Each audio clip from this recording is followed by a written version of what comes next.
A paz do Senhor Jesus. Hoje nós vamos estudar a lição de número 7 da Escola Dominical, das revistas da CPAD. Mas antes, se você não é inscrito em nosso canal, que você possa se inscrever, acionar o sininho das notificações e também deixar o seu like no final do vídeo, se você gostar, para fortalecer o nosso canal aí. Você vai estar me ajudando muito. Então a lição de número 7 tem por título: O povo de Deus deve separar-se do mal. O texto áureo diz: pelo que saí do meio deles e apartai-vos, diz o Senhor, e não toqueis nada imundo, e eu vos receberei. Isto está registrado em 2 Coríntios, capítulo 6, versículo 17. Verdade prática.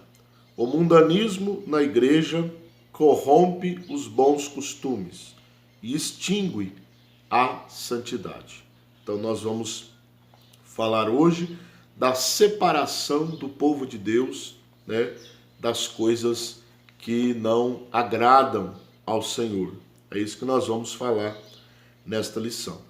A leitura bíblica em classe está no livro de Esdras, capítulo 2, versículos 59 ao 62, também no capítulo 4, versículos 2 e 3, e também no capítulo 6, versículos 2 a 4. Você pode pausar o vídeo, e fazer a leitura aí, para você se inteirar daquilo que nós vamos falar nesta lição. A lição, ela está dividida, dividida em 4 pontos principais. O primeiro: somente os judeus retornam a Judá. O segundo: os judeus não aceitaram a ajuda dos samaritanos. E 3: Deus exige santidade do seu povo. E o número 4: devemos manter uma vida de separação do mal. E cada ponto principal, tem os seus respectivos subpontos. Então vamos iniciar a nossa lição. A introdução diz o seguinte: nesta lição iremos estudar os preparativos que os judeus fizeram para pôr os alicerces da nova forma de vida que eles iniciaram em Jerusalém depois dos anos do cativeiro da Babilônia. Então nós aprendemos que os judeus reconstruíram o templo primeiro, com muitas dificuldades, mas conseguiram reconstruir o templo.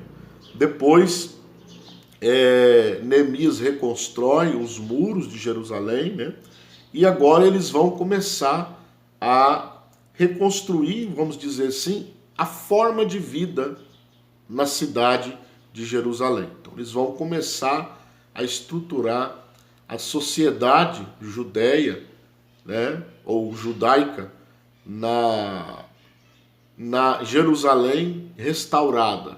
Então é sobre esse pano de fundo que nós vamos estudar. Os judeus voltaram para Jerusalém e agora vão começar uma nova vida, Então o ponto de número 1 diz: somente os judeus retornariam a Judá. Então diz aí que para que uma pessoa possa ser considerada apta para fazer parte do grupo que iria transferir-se para Jerusalém, exigia-se desse prova de sua linhagem, que provasse que ele realmente era de Israel. Então, se ele não conseguisse provar que ele era de sangue judaico, ele não retornaria para Jerusalém. Nessa prova, nessa triagem, foram excluídas 652 pessoas, porque não conseguiram provar que era descendente de judeus. Então, houve também naquela época, os judeus mestiços, que eles eram nascidos de casamentos mistos, durante a Babilônia. Esses também não fariam parte do grupo de judeus que retornariam a Judá. Ou seja, resumindo, só retornaria a Judá aqueles judeus que tinham puro sangue judaico, né?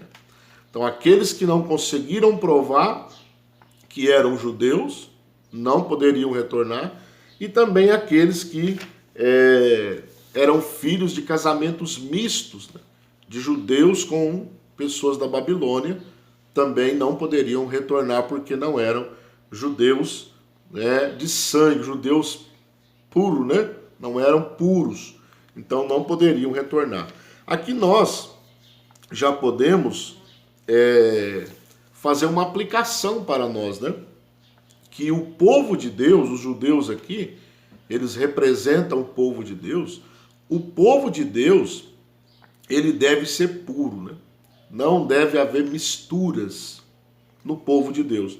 Então, só vai entrar na Nova Jerusalém aqueles que forem realmente povo de Deus.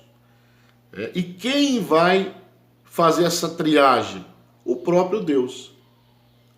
O próprio Deus vai fazer essa triagem. Ou seja, ele vai fazer a triagem. Ó, vou ver, a Bíblia diz que Deus conhece aqueles que são seus. Então nós precisamos tomar cuidado para que não haja esta mistura, né? O ponto 2 diz: os judeus não aceitaram a ajuda dos samaritanos. Então, quem eram os samaritanos? Nós já falamos em lições anteriores que os samaritanos, eles eram uma mistura de israelitas com assírios. Quando em 722 a Síria invadiu o reino do norte, né? O rei da Síria,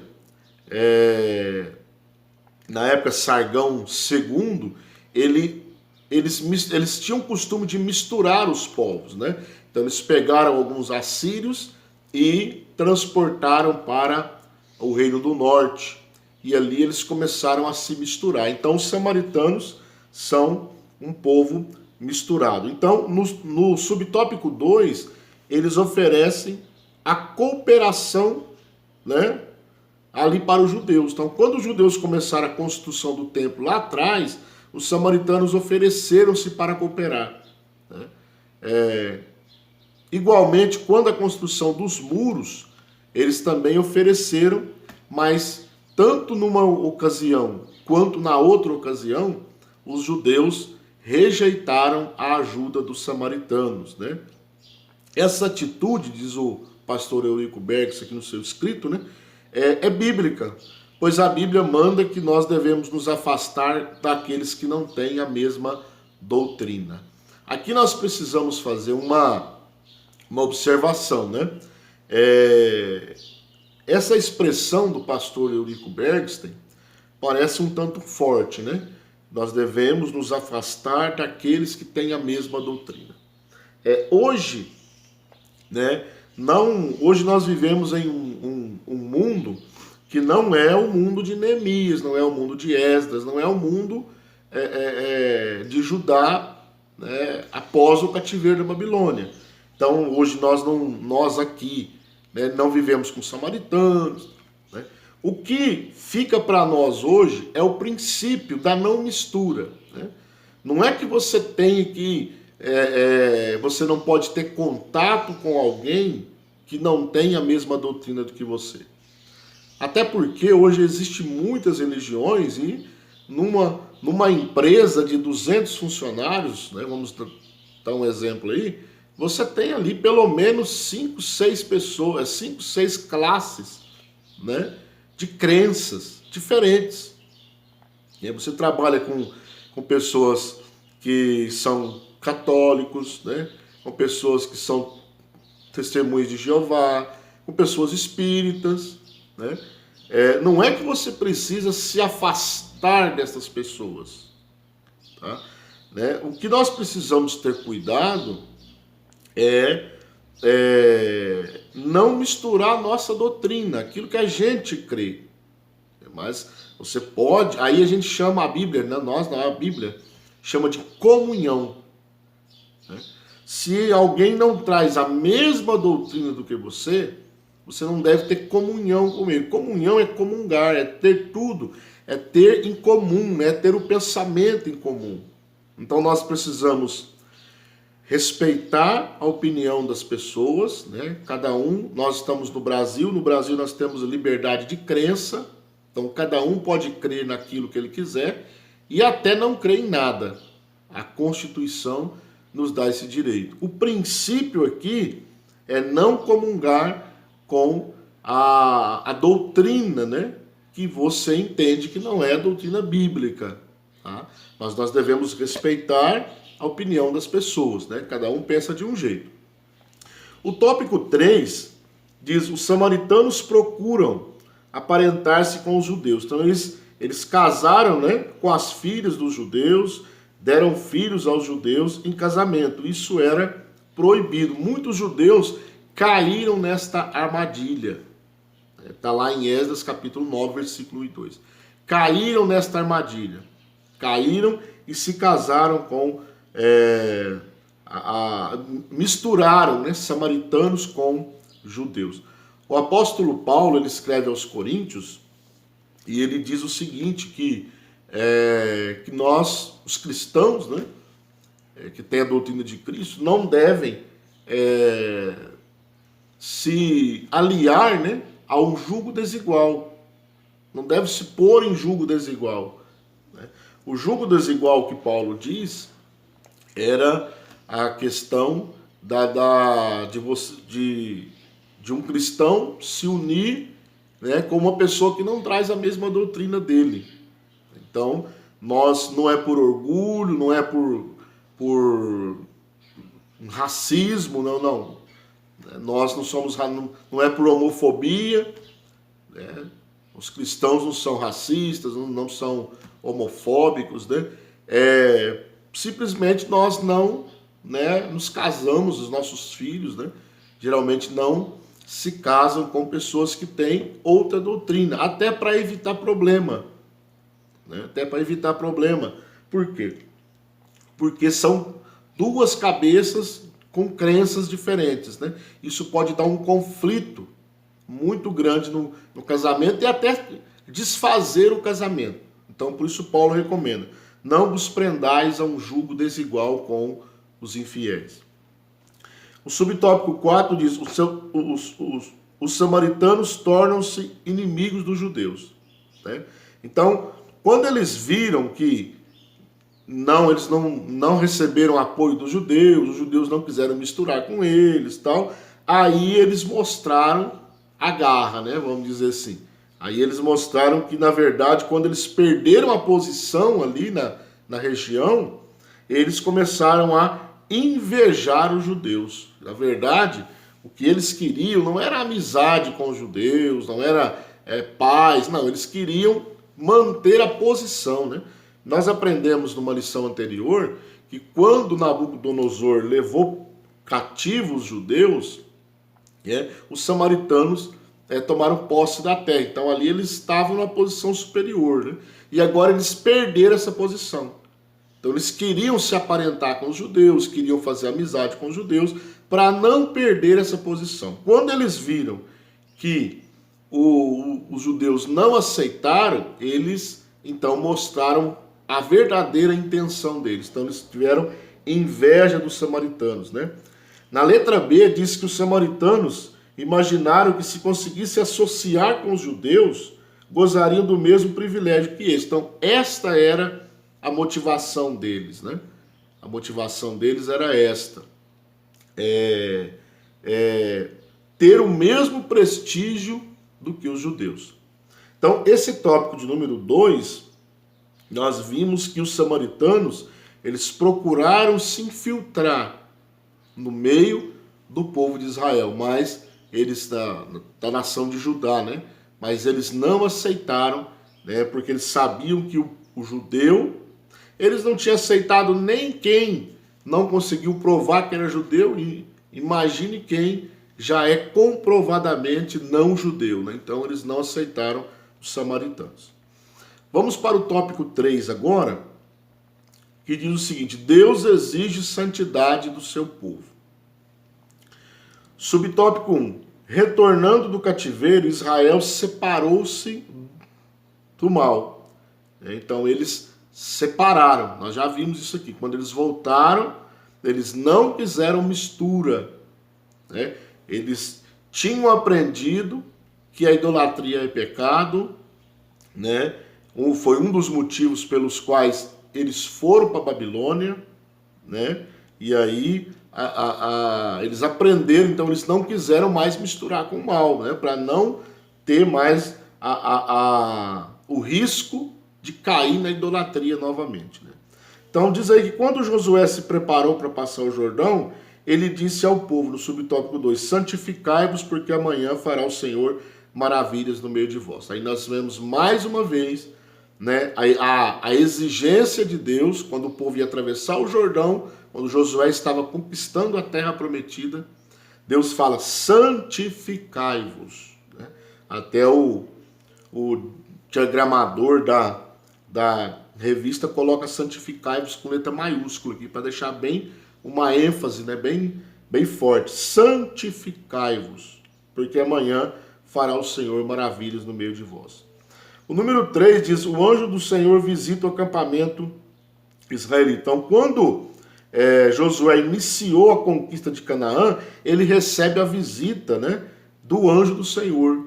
E aí ele diz, descalça os sapatos dos teus pés, porque o lugar que você está é santo. O mesmo Deus falou isso para Moisés lá no monte, quando ele via a visão da sarça que pegava fogo, mas não se consumia. Ali o Deus falou para ele, tira o sapato dos teus pés, porque o lugar é santo. Então Deus requer santidade do seu povo. Olha que coisa interessante. No tópico de número 4, Israel é derrotado pela pequena cidade de Ai. Então eles tinham acabado de vencer Jericó, uma cidade murada, com muralhas enormes, e depois a próxima cidade era a cidade de Ai. E Josué até manda poucos soldados ali, porque é uma cidadezinha pequena, vamos descansar a maioria dos soldados. E para a surpresa de Josué, eles perderam a batalha. Para uma pequena cidade, para um pequeno exército. E Josué vai orar a Deus e Deus mostra para ele, há um pecado no meio do povo. Por isso que vocês não venceram. Era o caso de Acã, que pegou algumas coisas de Jericó, dos despojos de Jericó, que não era para pegar. Deus falou que era maldito, era anátema. Então não era para pegar. E Acã pegou e escondeu. Enquanto o pecado não foi tirado do meio de Israel, Josué não conseguiu vencer a pequena cidade de Ai. Olha como que Deus, ele requer a santidade do seu povo. Como que Deus requer que o seu povo seja santo. Olha que coisa interessante. Então, esse ponto de número 3, ele mostra, que Deus, ele exige. E a palavra exigir, ela é particular, de quem tem poder para exigir. Então, só quem tem o poder, a autoridade, tem poder para exigir. No caso aqui, é Deus. Por isso que o servo de Deus não exige nada. Nós não estamos na posição de exigir. Nós estamos na posição de nos submeter e buscar a misericórdia de Deus. Agora, Deus está na posição de exigir. Só Ele pode exigir. Só Ele pode exigir. Ele é o único que pode exigir santidade do seu povo. Então nós aprendemos aqui que Deus, ele está no meio do seu povo, exige santidade e a vitória vem pela santidade. Nesse contexto aqui, a vitória de Josué sobre a pequena cidade de Ai só veio quando o povo se santificou. Quando o pecado de Acã, ele e alguns da sua família ali foram mortos, que o pecado foi retirado do meio do povo. Aí sim Josué continuou a conquista da terra. O último tópico, que é o tópico de número 4, diz: devemos manter uma vida de separação do mal. Os judeus mantiveram-se separados dos samaritanos. A gente já vem falando isso desde o começo da lição, né? Se os judeus tivessem aberto a porta para uma união com os samaritanos, estes provavelmente teriam mostrado afáveis, pacíficos no início, mas teriam perturbado a união que havia entre os judeus. Então, se Israel permite o aparentamento, a amizade com os judeus, com certeza, os judeus depois, no começo não, no começo eles iam mostrar, né? Porque o inimigo é assim, o inimigo não chega já causando problema, ele vai aos poucos. Então, primeiro ele se mostra um pseudo-amigo, um falso amigo. Depois ele vai mostrar quem ele realmente é. Então, se os judeus tivessem aceitado, né, esta comunhão com os samaritanos, eles teriam tido sérios problemas, né, sérios problemas para no seu meio ali, no seu convívio, né? O subtópico 2 desse ponto diz: a Bíblia mostra exemplos de servos de Deus que duvidaram se valia a pena manter a linha de separação do mal. Então a gente vem desde o começo da lição mostrando, né, esta linha, né, este pensamento de que o povo de Deus precisa separar-se do mal. E houve alguns exemplos de pessoas que pensaram o contrário, servos de Deus que pensaram o contrário, né? Será que compensa? E talvez seja até o pensamento de alguém que está vendo esse vídeo, né? Será que compensa realmente se manter santo diante de Deus? Então nós temos Asaf, o salmista Asaf, né? Ele escreve no Salmo 73, verso 13: na verdade que em vão tenho purificado o meu coração e lavado as minhas mãos da inocência. Quer dizer, em vão. Por quê? Porque o ímpio prospera, o ímpio tem isso, o ímpio tem aquilo, o ímpio tem aquilo outro, e eu estou mantendo a minha vida santa e eu só estou passando por problemas. Era o pensamento de Asaf, né? Mas a Bíblia diz no versículo 17 do mesmo Salmo 73 que Asaf entendeu o fim dos ímpios, né? Só que ele só entendeu quando ele entrou no santuário de Deus.